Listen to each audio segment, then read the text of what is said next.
Welcome in on a Monday. Apparently, David's white. All right. We found that out Friday, 5 o'clock. Wow. Rico, I generally have a good track record that I'm going to give you an opinion. And some of it is horse's ass, others are spot on, and a lot are in between. The point is, I don't often come to the air and go, well, golly gee willikers, I don't know. Well, this is one of those moments. We're going to start. We have a magic number. Okay. And we can go around the room. I need to know if you know what this number is because the number's going to lead the conversation. Okay. To what I need help from the listeners with. Oh, this is sports, too. This ain't National Bumper Car Day or something. This is, I know, heartbroken. 575. What does 575 mean to you? It's a magical number, and it leads me to needing help from the people. 575. This is Baez's OPS number. Is that it for real?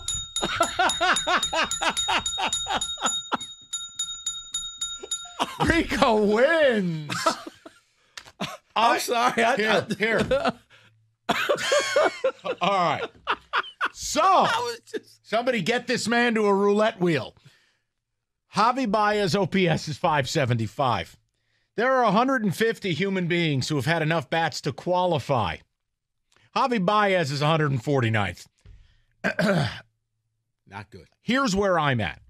Because he had another one of those moments yesterday. Now, this dude sucks. We all know it. But that at bat in the ninth yesterday, where he fouls off the first pitch, fastball, the catcher sets up off the plate, swings at a slider he couldn't hit with a push broom. And then on an 0-2 pitch, the catcher sets up a foot, no hyperbole, a foot outside the plate, strike three, go home. And I don't think Javi was upset about it. People, here's what I need from you. What is the solution? What the F am I supposed to do with this guy? Because here's the deal. Fangraphs may say you only have a 2.5% chance of winning this division. I think it's something more like 15%. Okay? You're not favored to do it. It's not likely, but it's plausible. Mm-hmm. It's certainly possible. Javier Baez, they've been moving him down in the order. But this man is dollar for dollar. He's the worst player in all of baseball. If I let you draft a team and the salaries mattered as well, Javier Baez would be the last kid picked in gym class for dodgeball. Fair. Okay? He's the single worst human being who is paid professionally to play baseball if you factor salary in. Like Zach Short is nobody. He's terrible. He's Zach Short. I don't expect anything. Javier Baez has, 5 years left and $120 million? So here's the deal. I can't come to the air and yell and scream and rant and rave. It's about a month ago I did that. And I said, you got to sit this guy down. What do we do here? I'm going full office space as I start the week. What would you say you do here? I need solutions.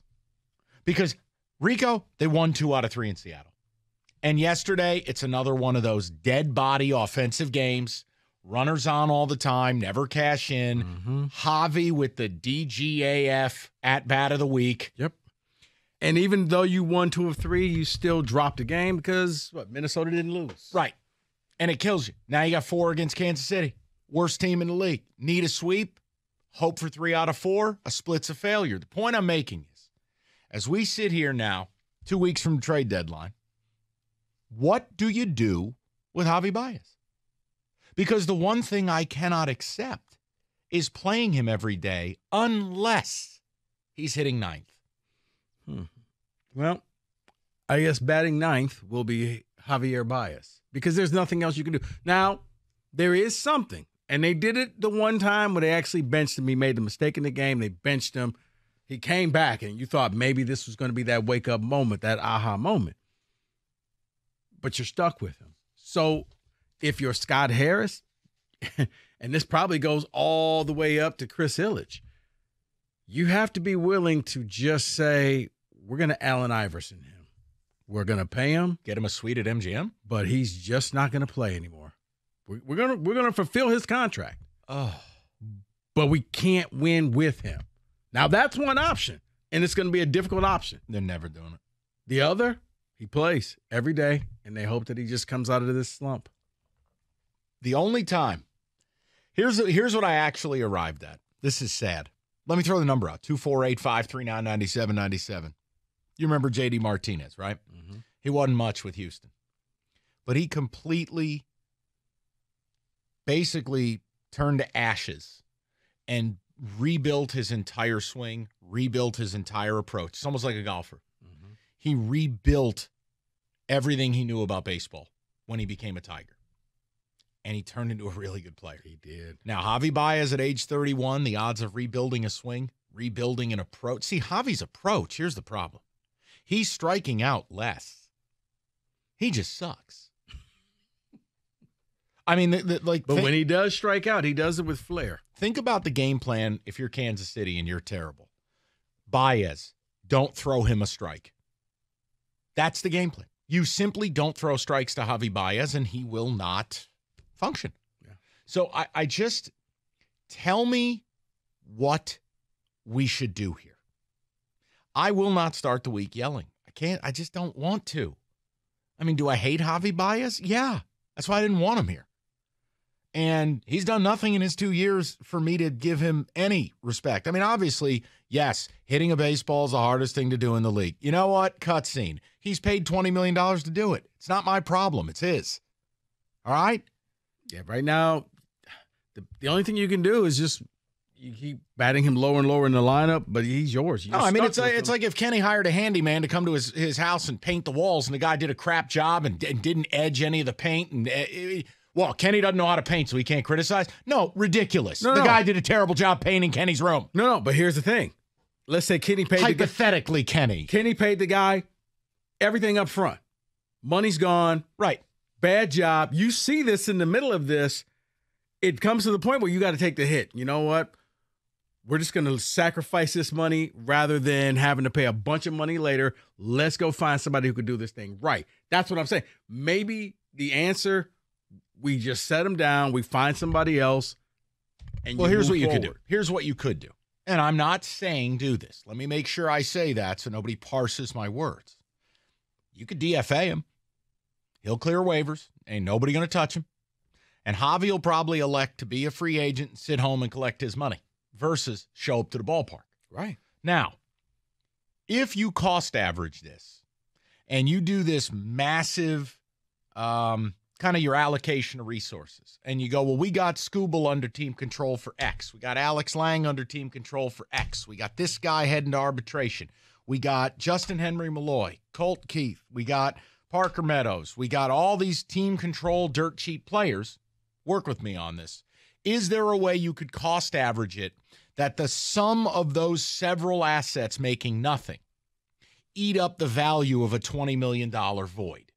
You could approach it that way, but I don't have any faith current ownership would do that. My point, I agree with Rico, guys. You may think what Rico's saying is crazy. It's not. I don't want him around these young players. And I don't want to hear Scott Harris tell me how hard this guy works because it's not working. It's the equivalent of chopping down a tree with a toothpick. Doesn't matter how long you stand there and how hard you're swinging that thing, it's a toothpick. It's not working. The guy sucked last year, and he's worse this year. He is the single worst player in baseball, period. Full stop. If there was an MLB draft and his salary mattered, he's not getting drafted. Teams would take a dead person over Baez. So I need to know what we're going to do. Because what I can't do is keep batting them fifth or sixth. No, can't especially trot him knowing out there. You have years to go. Like if it was like, you know what?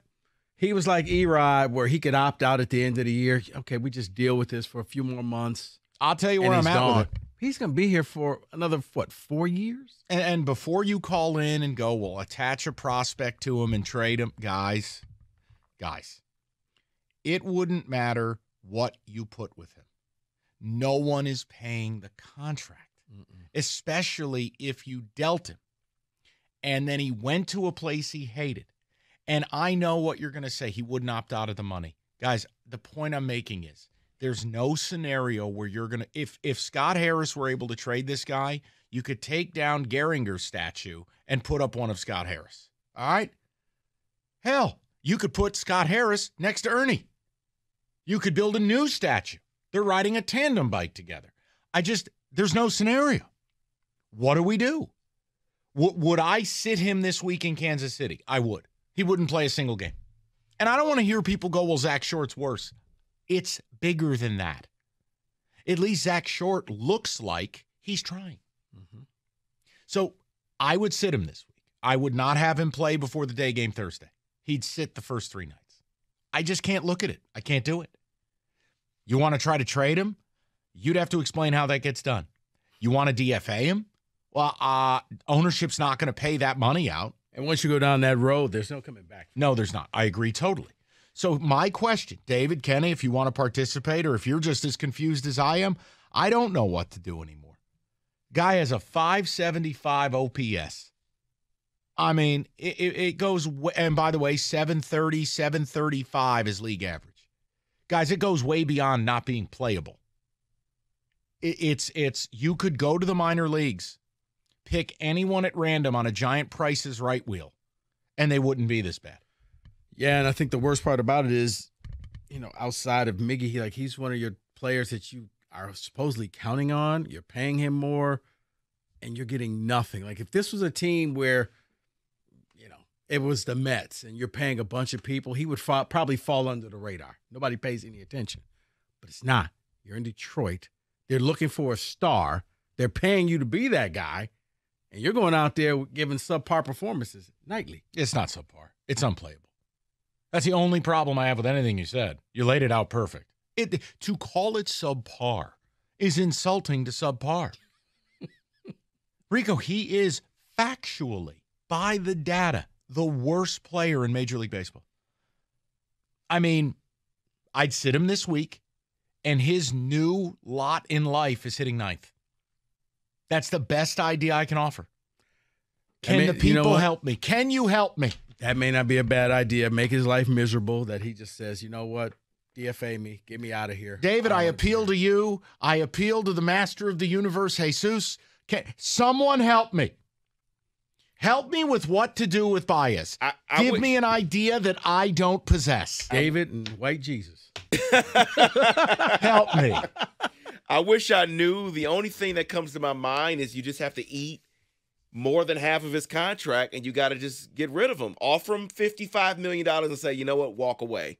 Bye-bye. You're a free agent now. That's the only thing I could think of. I don't know if he takes that. But the players' union would melt down. Oh, for sure. That's the only thing I can think of. He's not giving up David, money. Or you take that same $55 million and you say, tell another team, we'll pay that. You take him, we'll pay $55 million of his salary, but you take him. We don't want him here. That is another option. But will another team even want him on their roster? You start reducing the price, and you may get somebody to say, okay. Well, then you have to pay $90 million of the 96 owed. The problem I have, fellas, and it's just, again, take that at bat yesterday. How are you going to surround this guy in the coming years with young, impressionable players? And they're going to watch this guy go out and clown the ethos of the organization, which is own the strike zone. I can't do it. The catcher is set up in the dugout. He was a foot outside. Still swinging. Guys, I am pleading for help. I am asking you for help. Okay? This is me calling the number. I need help. Right? This is like if we were betting on ping pong all weekend, call the number. Help me.